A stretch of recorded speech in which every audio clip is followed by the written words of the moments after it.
नमस्कार दोस्तों, स्वागत है आप सभी का आपके अपने YouTube चैनल एग्जाम जीके पर। दोस्तों आज मैं आपके लिए लेकर आया हूँ मोस्ट इंपॉर्टेंट 30 एमसीक्यू टेस्ट जो कि हर एग्जाम के लिए इंपॉर्टेंट है।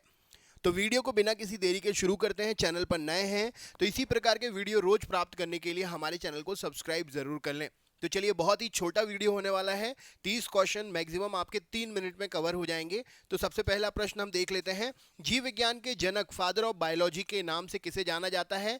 तो अरस्तु प्रश्न का सही उत्तर हो जाएगा। जीव विज्ञान के जनक फादर ऑफ बायोलॉजी अरस्तु कहलाते हैं। नेक्स्ट क्वेश्चन है, जंतु विज्ञान का जनक किसे कहते हैं? जूलॉजी का जनक किसे कहा जाता है? तो यहाँ पर भी आंसर अरस्तु ही होगा। जनक जो जंतु विज्ञान के हैं वह अरस्तु ही हैं। नेक्स्ट क्वेश्चन है, वनस्पति शास्त्र का जनक किसे कहा जाता है? तो बॉटनी, फादर ऑफ बॉटनी, वनस्पति शास्त्र का जनक थियोफ्रेस्टस कहलाते हैं। ऑप्शन नंबर ए प्रश्न का सही उत्तर है। चिकित्सा शास्त्र, मेडिकल साइंस का जनक किसे माना जाता है? तो चिकित्सा शास्त्र का जनक हिप्पोक्रेट्स को माना जाता है। एमबीबीएस खत्म करने के बाद में डॉक्टर इन्हीं की पुस्तक को शपथ लेते हैं और अपने कार्य को शुरू करते हैं। अगला क्वेश्चन है, बॉटनी किस भाषा के शब्द की उत्पत्ति है? तो बॉटनी जो है यह ग्रीक भाषा के शब्द की उत्पत्ति है। ऑप्शन नंबर डी प्रश्न का सही उत्तर हो जाएगा। फाइकोलॉजी, इसमें जीव विज्ञान की इस शाखा में किसका अध्ययन करते हैं या विज्ञान की इस शाखा में किसका अध्ययन करते हैं? तो फाइकोलॉजी में जो है शैवालों का अध्ययन किया जाता है। ऑप्शन नंबर एल्गीज का अध्ययन किया जाता है। अगले क्वेश्चन पे चलते हैं। अगला प्रश्न आपके सामने पूछा गया है, जीव विज्ञान की किस शाखा के अंतर्गत पर्यावरण का अध्ययन करते हैं? राइट आंसर क्या है?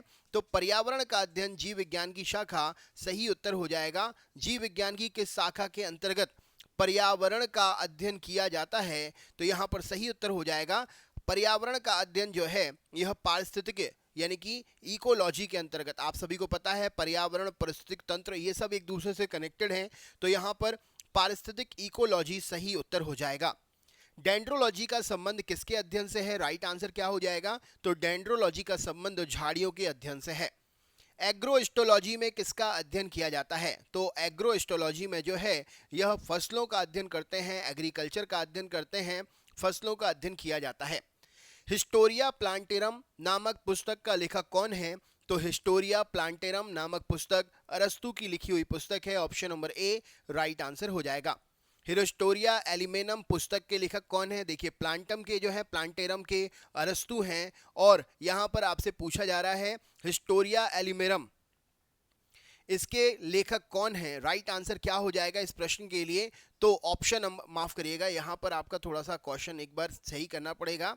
हिस्टोरिया प्लांटेरम पुस्तक जो है ये थियोफ्रेस्टस ने लिखी है और हिस्टोरिया एलिमेनम ये पुस्तक लिखी है अरस्तु ने। यहाँ पर आपको ऑप्शन सही कर लेना है।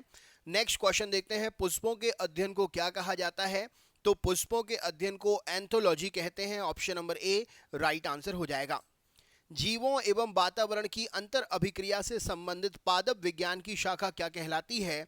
तो इसे हम परिस्थितिकी के नाम से जानते हैं, इकोलॉजी के नाम से जानते हैं। Option number B right answer है। पीडोलॉजी में किसका अध्ययन किया जाता है? तो पीडोलॉजी में भूमि का अध्ययन करते हैं, लैंड का अध्ययन करते हैं। Option number B right answer हो जाएगा।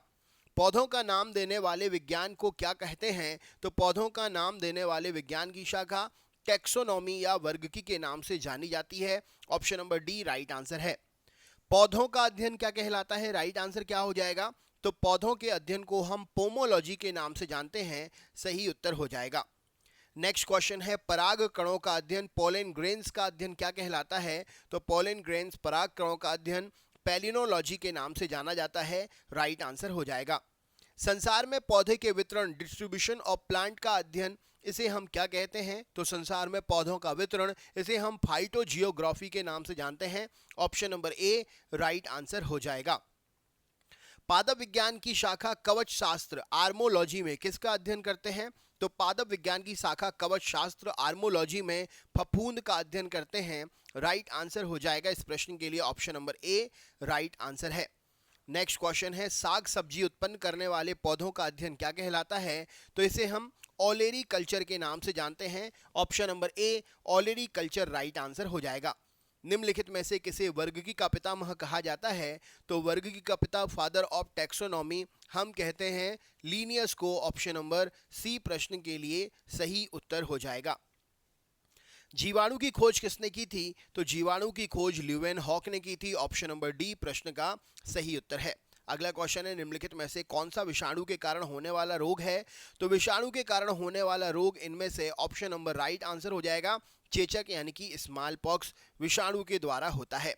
सार्स इनमें से क्या है? तो सार्स जो है एक विषाणु से होने वाला रोग है। Option number B right answer हो जाएगा।